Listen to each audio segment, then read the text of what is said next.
Hello and welcome back to my channel, John Cotton's Classics. I want to follow on my video I done about, I think it was entitled What If Ford Made the Allegro. This is going to be a bit of a criticism on my car and points I like and points I don't like. So please stay aboard and we'll have a look. Right, as a lot of you know, if you've been watching my channel, this is Eliza, my 1750 estate, which in a lot of circles is regarded as one to have. Certainly from a sensible point of view, it carries quite a bit. It's the original hatchback, I suppose, or one of the original hatchbacks, and it's a good load carrier. Now, when the Allegro was designed by Harris Mann, it was his future looking project, and his drawings were completely different to this, and I'll show you.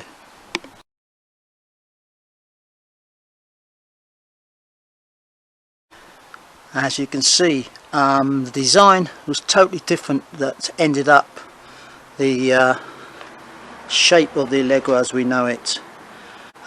Great shame. I think it looked more like the Princess range, to be quite honest, but hey, there we go. That's the way it is. Now obviously the Mark III version, or the final version of the Allegro, they done away with the chrome, which I have various thoughts on that. Yeah, I think with this colour the black sets it off quite well. And I know it was in keeping with every other manufacturer at the time. Chrome was out the door, and black or grey finish, plastic, although the bumper is metal, but obviously the bottom part of it is ABS plastic. Right, first point I like to think and I like to make. I like the front end. I think it looks beefy, meaningful, and it sets off the tone of the car very well. Right, the back end, yeah, not a bad design. As I say, it's can take quite a lot of load. What I do like is the design of the estates, and a lot of people said this, they love the swept back look on them.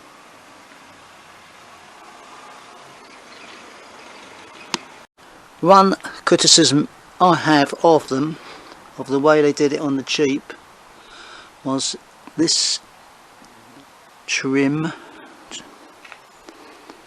Trying to get it in focus here.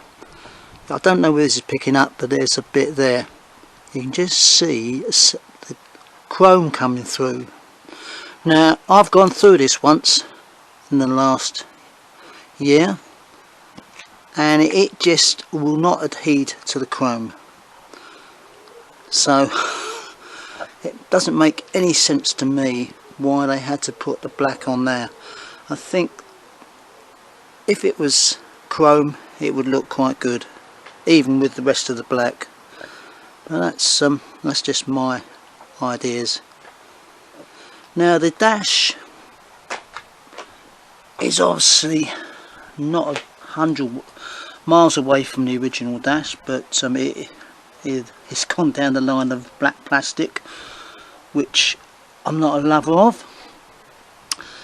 It is reasonably well made, and I don't seem to get any creaks or rattles from it. The door cards, as you can see, are black right up to the top, and the early Allegros and the Mark 1s, the basic model only went up to the line there, the chrome line. Now the seats were totally changed to a cloth variety, and to be quite honest, this is nearly 40 years old. Well, it is next month, 40 years old. and as far as I know these are original seats, and they were worn very well. There's actually no wear anywhere. I did have to repack them with foam. That was the only thing I would say. Back seat is very uncomfortable, but then again it's an estate, isn't it? So they don't tend to be the most comfortable cars, estates, not of this era anyway. Just general headline is usual. So basically, yeah, it's okay. I'm not too unhappy about that. Okay, the engine bay, pretty good actually, pretty good. This is the 1750 with a manual gearbox, which really shouldn't be there. It should have an automatic. It didn't come out of the factory with a manual 1750 and on the estate version for some daft reason. Yeah, I think it's a great combination of 1750 with a manual box and estate, but that's my personal view. So yeah, I've had this since 2019 now. It's not given me any problems whatsoever, other than not doing the regular servicing on it. Everything is easy to get to. Radiator is so much easier than the old 1100s and minis where they're along the side. So yeah, not a lot I can say about that, other than I think that was good design. Right, the black plastic seals, I had some doubts about those until I took one off, and I found underneath it was perfect. So it does obviously keep the road muck away and the rust at bay. Right, the one thing that you might remember if you've seen my previous videos was I hated the plastic wheel trims. I'll show you one in a minute, but I was lucky to get these off eBay, which are for Triumph, I understand, Domilite.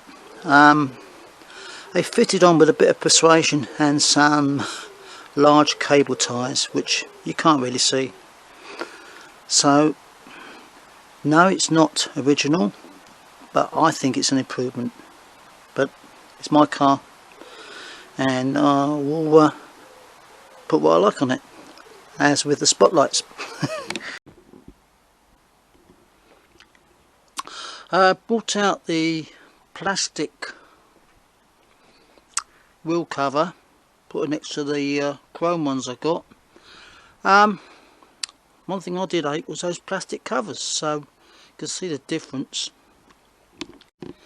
Other thing I don't like about the Allegro estate, the back, there's no back window to open, so it gets very warm on hot days in the back.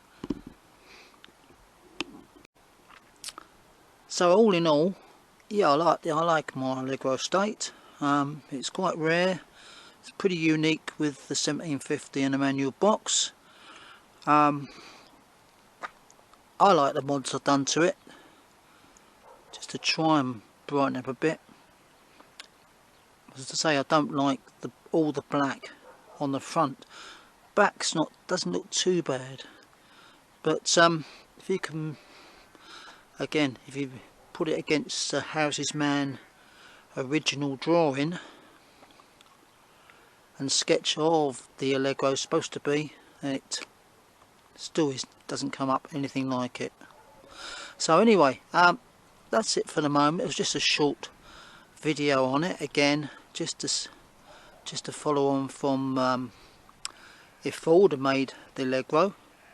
So thanks for watching, and please give us a thumbs up, and please subscribe if you don't already subscribe to our channel, and we'll see you on the next. Bye bye.